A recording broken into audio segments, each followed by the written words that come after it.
Yo creo que el poder de Dios no debería ser validado por ninguna institución. Es decir, ninguna institución debería decir qué es de Dios y qué no, o digamos cómo se miden los niveles del poder de Dios, porque Dios es el omnipotente y puede hacer las cosas que Él quiera como Él quiera. Y esa era un poco la invitación que quería hacerle a la gente.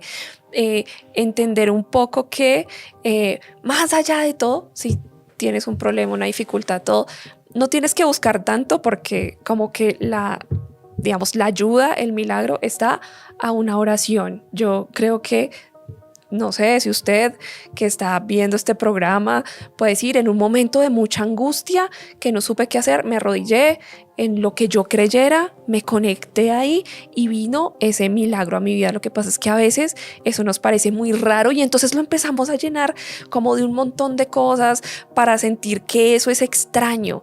Pero pues si Dios existe, no es un Dios extraño, es un Dios cercano.